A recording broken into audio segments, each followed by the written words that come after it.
जनता का आईना में आप सभी का स्वागत है। आज हम बात करेंगे किसान की बात। आज जो पूरे देश में किसान आंदोलन चल रहा है और उस किसान आंदोलन में मुख्यतः 3 मांगे हैं कि जो अभी 3 नए कानून किसानों के बारे में लाए गए हैं, वो कानून के खिलाफ पूरे देश में प्रदर्शन चल रहे हैं और खास करके दिल्ली के बॉर्डर पर बड़ा आंदोलन चल रहा है। इस आंदोलन के बारे में सुप्रीम कोर्ट में केंद्र सरकार ने एक एफिडेविट फाइल किया और उसमें ये कहा कि पूरे देश का किसान जो है इस कानूनों से खुश है और कुछ ही लोग वो आंदोलन कर रहे हैं और उसका विरोध कर रहे हैं, जिन्हें कुछ जो किसान नहीं है उन्होंने भड़काया है या विपक्ष ने भड़काया है। लेकिन सारे देश के किसान बहुत खुश है और इन कानूनों के फेवर में है और वो चाहते हैं कि ये कानून लागू होना चाहिए।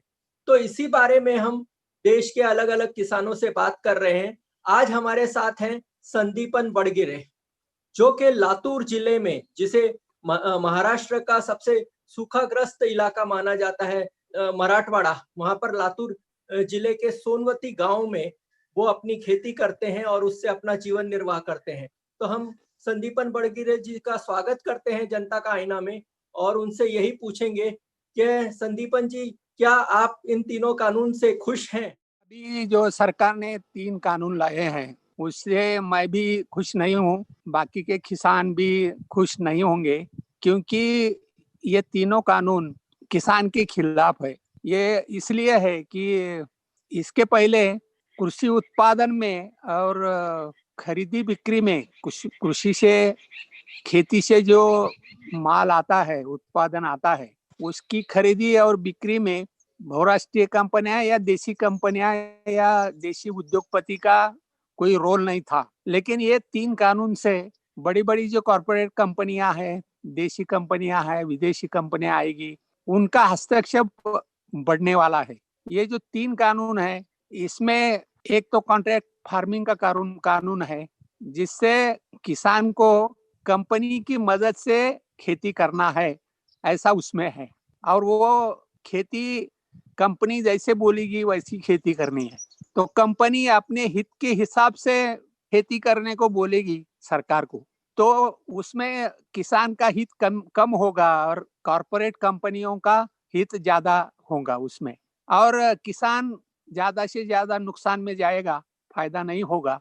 तो उसके ऊपर कर्ज बढ़ेगा, कंपनी का भी कर्ज बढ़ेगा और दूसरा भी कर्ज बढ़ेगा, और उसके हाथ में कुछ नहीं बचने वाला है। इसीलिए उसकी जमीन वो मजबूर हो जाएगा कंपनी को, या जो कॉन्ट्रैक्ट फार्मिंग करता है उसके साथ, तो वो मजबूर हो जाएगा कंपनी को, उद्योगपतियों को जमीन देने के लिए। तो इनडायरेक्टली इस कानून से किसान की जमीन उद्योगपतियों के पास, कॉर्पोरेट कंपनियों के पास जाएगी, यानी वो भूमिहीन हो जाएगा। ये एक कानून है। दूसरे 2 कानून जो है, कृषि उत्पादन जो आता है बाजार में, आज तक कृषि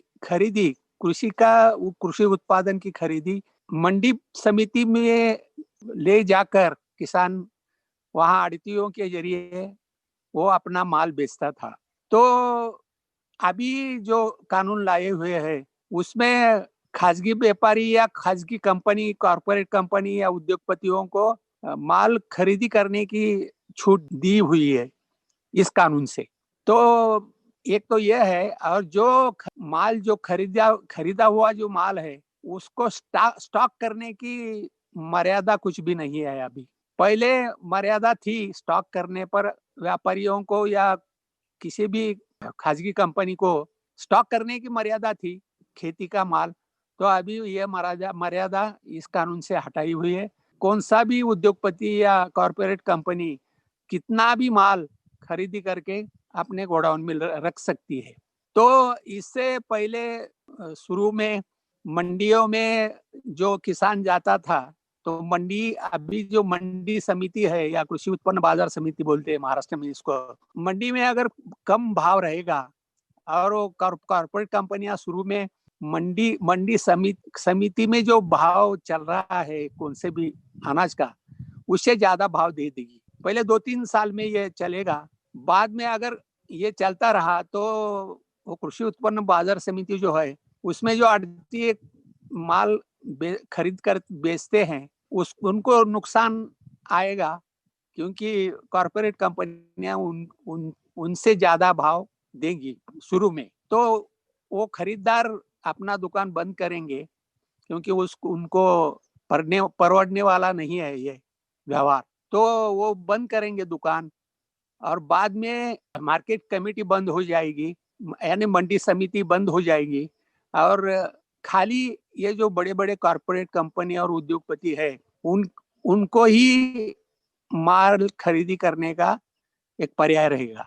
इसकी वजह से किसान को दूसरा अल्टरनेटिव या पर्याय नहीं रहने से किसान को मजबूरन कॉरपोरेट कंपनी को माल बेचना पड़ेगा, और कॉरपोरेट कंपनी को स्पर्धक नहीं है बाजार में खरीदी करने वाले, उनको स्पर्धक नहीं रहेंगे, और इसके लिए वो कम दाम में किसान का माल खरीदी करेंगे।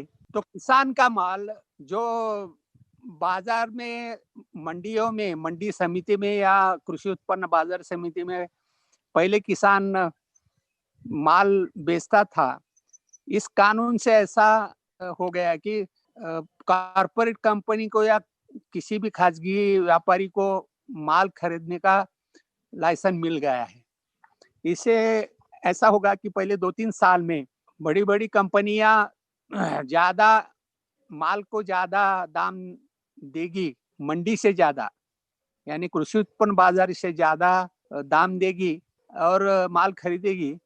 इससे जो मंडी समिति में जो खरीदार है माल खरीदते हैं, वो माल नहीं खरीदेंगे, क्योंकि वो उनका नुकसान हो जाएगा और वो दुकान बंद कर देंगे। इस तरह मंडी समिति में जो आड़ती और खरीदार है उनका सब व्यापार बंद होगा, और किसान के सामने दूसरा पर्याय नहीं रहेगा, वो कॉरपोरेट कंपनी के पास ही माल लेकर जाएंगे और बेचेंगे। और कॉरपोरेट कंपनियां उनको स्पर्धक नहीं है खरीदी करने में, तो कॉरपोरेट कंपनियां कम दाम में किसान का माल खरीदेगी और किसान को कम पैसे मिलेंगे। इससे किसान का बहुत नुकसान हो जाएगा और वो मजबूरी में खेती करना ही छोड़ देगा, और जो माल कॉरपोरेट कंपनियां खरीदेगी वो ज्यादा माल अपने गोडाउन में रखेगी, डंप करेगी, और बाजार में माल का शॉर्टेज तैयार होगा। इससे ग्राहक जो है, ग्राहकों का नुकसान होगा। अगर शॉर्टेज होगा तो माल के दाम बढ़ेंगे, कृषि उत्पादन के दाम बढ़ेंगे, और उससे ग्राहक और जो भूमिहीन खेत मजदूर है, जो अभी ज्यादा है, 30-40% भूमिहीन खेत मजदूर है, उनका भी उसमें नुकसान हो जाएगा, क्योंकि उनको ज्यादा दाम से माल अनाज खरीदी करना पड़ेगा। तो इसमें किसान का भी नुकसान है और जो ग्राहक है उसका भी नुकसान है। तो ऐसे ये 3 कानून से किसान और ग्राहक का, खेत मजदूर का नुकसान है।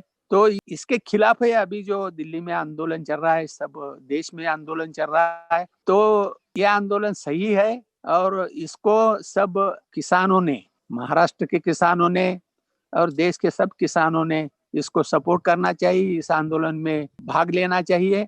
और जब तक ये कानून खत्म नहीं होंगे और एमएसपी नहीं मिलेगी, इसमें एमएसपी का भी मुद्दा है, जो महत्वपूर्ण मुद्दा है कि आज तक एमएसपी सरकार डिक्लेयर करती थी, लेकिन वो किसान को नहीं मिलती थी हरा अनाज की, क्योंकि वो कानून नहीं था। कौन से दाम में खरीदना है वो व्यापारी तय करता था। एमएसपी के नीचे दाम देकर व्यापारी खरीद लेता था, उससे किसान का नुकसान होता था।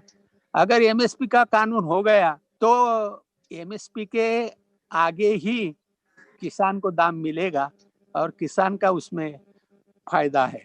तो एमएसपी का कानून भी बनना चाहिए, इसके लिए भी ये आंदोलन है, और ये आंदोलन सफल बनाने के लिए सब किसानों ने इसमें सहभाग लेना चाहिए। ऐसा सरकार ये भी कह रही है कि किसानों को विपक्ष ने और कुछ असामाजिक तत्वों ने उनको भड़काया है, इसलिए किसान आंदोलन कर रहे हैं। और दूसरा मेरा ये सवाल था, पहले ही जैसे आप मराठवाड़ा में हैं, महाराष्ट्र में, तो किसान आत्महत्या कर रहे हैं, उनको दाम नहीं मिल रहा था, उनकी किसानी की हालत एकदम खराब थी और पहले ही किसान परेशान था। तो उस परेशानी को दूर करने के लिए सरकार ने सरकार का कहना है कि हमने कानून लाया ताकि खुले मार्केट में अनाज को बेचा जा सके, ज़्यादा से ज़्यादा खरीदार हों और कीमत जो ज़्यादा दे उसको बेच सकें। तो एक हम बदलाव करना चाहते थे, किसान की हालत खराब है, तो इसका विरोध क्यों कर रहे हैं? नहीं नहीं, अभी जो 3 कानून है उससे ऐसी सिस्टम तैयार होगी कि इसमें खरीदार कम होंगे। छोटे व्यापारी या छोटे खरीदार जो है वो बड़े जो कॉर्पोरेट कंपनियां हैं उसके मुकाबले मार्केट में खरीदी कर ही नहीं सकती, क्योंकि उनके पास उतने गोडाउन, बड़े बड़े गोडाउन नहीं है माल डंप करने के लिए, और उनकी ताकत भी नहीं है। शुरू में जो कंपनियां दाम देगी किसान को, उस हिसाब से छोटे खरीदार किसान को दाम नहीं दे सकेंगे और पहले 2-3 साल में ही वो खरीदी बंद करेंगे। यानी वो स्पर्धक नहीं रहेंगे, कॉर्पोरेट कंपनी के वो स्पर्धक नहीं है छोटे खरीदार, इसीलिए खरीदार कम रहेंगे। कॉर्पोरेट कंपनियां जो है 5-10 देश में, बड़ी बड़ी कंपनियां जिसके पास स्टॉक करने के लिए बड़े बड़े गोडाउन हैं, लाखों टन माल खरीदी करने के लिए पैसा है और वो स्टॉक करने के लिए जिसके पास गोडाउन है, ऐसी 5-10 कंपनियां ही खरीदी कर सकेगी। उनके मुकाबले दूसरे लोग खरीदी नहीं कर सकेंगे।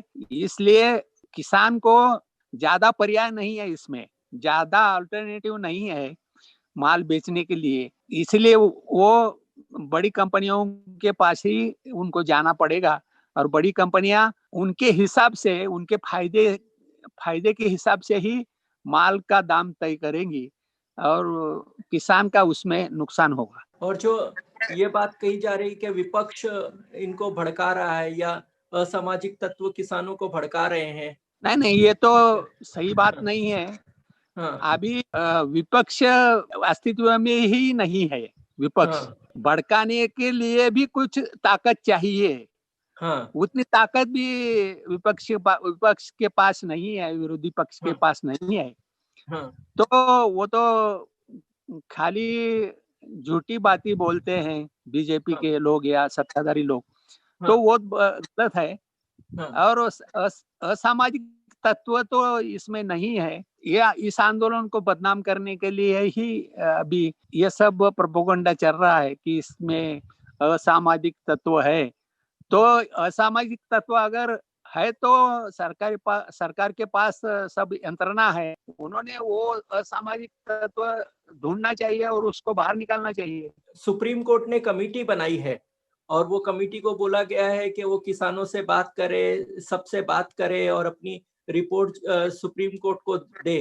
तो ये कमेटी के बारे में तो किसान आंदोलन ने विरोध किया है, तो इस बारे में आप क्या कहना चाहेंगे? कमेटी की तो जरूरत ही नहीं थी ना। किसान आंदोलन का जो मांग है वो टोटली जो 3 कानून है वो रद्द होने चाहिए। उनमें एक भी ऐसा क्लॉज नहीं है, जो क्लॉज नहीं है उसमें, तो टोटल वो तीनों कानून, वो 3 कानून रद्द करने की मांग है। तो अभी जो सुप्रीम कोर्ट ने कमेटी बनाई है वो उसमें कमेटी इसलिए नहीं बनाई कि 3 कानून रद्द होने चाहिए या नहीं, इसलिए कमेटी नहीं है। उसमें संशोधन कुछ हो या संशोधन के लिए कुछ सुझाव आए तो ये कमेटी सुझाव जमा करेगी और सुप्रीम कोर्ट को पेश करेगी, इसीलिए वो कमेटी बनाई है। तो ये किसान को ये मंजूर नहीं है क्योंकि कमेटी की जरूरत ही नहीं है इस मामले में। बहुत-बहुत शुक्रिया आपका संदीपन जी, आपने इतनी जानकारी दी और हम आगे भी आपसे बात करते रहेंगे और इस आंदोलन में हम जनता का आईना आपके पूरे साथ में है और हम सब मिलकर ये आंदोलन को आगे बढ़ाएँगे। धन्यवाद। धन्यवाद, धन्यवाद।